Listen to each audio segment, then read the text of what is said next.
Bonjour Armel, décryptage encore et toujours à vos côtés. L'opposition a appelé aujourd'hui à des marches pacifiques dans tout le pays, des marches interdites. Le risque de dérapage, il vous paraît bien réel aujourd'hui ? Alors, il était déjà, en fait, auparavant, hein, ce risque de dérapage. C'est pour ça que les marches de l'opposition, elles avaient été totalement interdites par le pouvoir en place, qui avait rappelé qu'il y avait eu la décision de la Cour constitutionnelle. Donc maintenant, légalement, la victoire du président Mohamed Bazoum était assurée et que donc il fallait en rester là. L'opposition continue à dire que on est derrière en fait une manipulation en quelque sorte, puisqu'on est dans la suite du président Issoufou, que c'est son dauphin qui a été élu et que donc l'opposition n'a pas été écoutée comme elle aurait dû l'être, qu'il y a eu trucage sur les voix. Je vous rappelle, le Conseil constitutionnel ne la suit pas là-dedans. Et donc on se retrouve dans un rapport de force. Alors, est-ce que ce rapport de force s'exprimera parce que du coup la population va aller dans la rue? Simplement, on sent bien que tout est à cran. Cyril Payen l'expliquait très bien.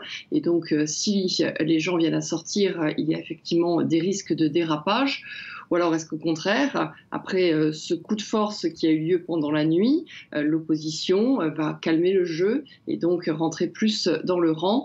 C'est justement ce qu'on va suivre avec attention sur France 24, puisqu'on suit systématiquement cette actualité quasiment heure par heure.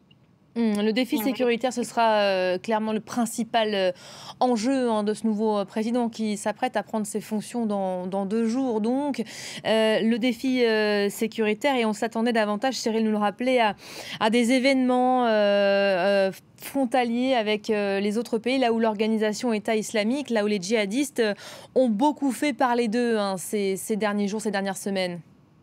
Le défi sécuritaire au Niger, il est total et il devient de plus en plus important. Alors, Mohamed Bazoum, qui va être le président, a fait une campagne fort intéressante parce qu'il a dit qu'il y avait le défi sécuritaire à régler, mais qu'il y avait surtout un défi économique et un défi de développement, et qu'il fallait sortir son pays de la pauvreté. C'est l'un des plus pauvres effectivement de l'Afrique, et donc à partir du moment donné où on sort de la pauvreté, dans ces cas-là, on arrache les gens qui n'ont pas de travail des mains des djihadistes, parce que souvent les djihadistes effectivement recrutent parmi les plus pauvres, parce que tout simplement ils leur offrent un emploi.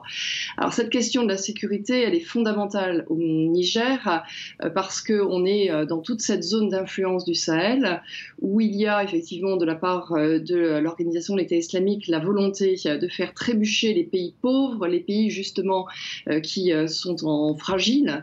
Et donc, il avait réussi à faire échouer un peu le Mali. Ensuite, on a vu que c'était au Burkina Faso que les choses commençaient à trembler et à se mettre en difficulté. Le Niger avait été tenu de main de maître quand même par Issoufou, qui avait réussi à tenir quand même la dragée haute, qui a une armée qui est formée, qui a une armée qui sait réagir. On voit par exemple qu'il y a l'armée nigérienne peut être mobile, elle n'hésite pas à sortir, elle va dans les villages. Elle a payé lourdement le prix parce qu'il y a eu de nombreuses personnes qui ont été tuées, qui sont des militaires. Maintenant, ce sont des filles civiles qui sont rafalées par les djihadistes, vraiment rafalées. C'est-à-dire que lorsque l'on voit qu'il y a des attaques, on voit que dans le nord du pays, ce sont des attaques qui sont coordonnées. Ce sont des centaines de personnes qui se rassemblent en moto. Donc elles sont bien entraînées, elles ont bien un but, on leur a bien donné une direction et qui viennent ensuite rafaler la population civile. Et donc on se retrouve avec plus de 135 morts, par exemple, dans un village. C'est énorme. Et donc tout cela pour but, effectivement, de faire tomber des pays les uns après les autres, d'où l'importance d'avoir un président fort à Bamako. Merci beaucoup Armel pour le décryptage. Après donc, si vous nous rejoignez, cette tentative de coup d'État menée cette nuit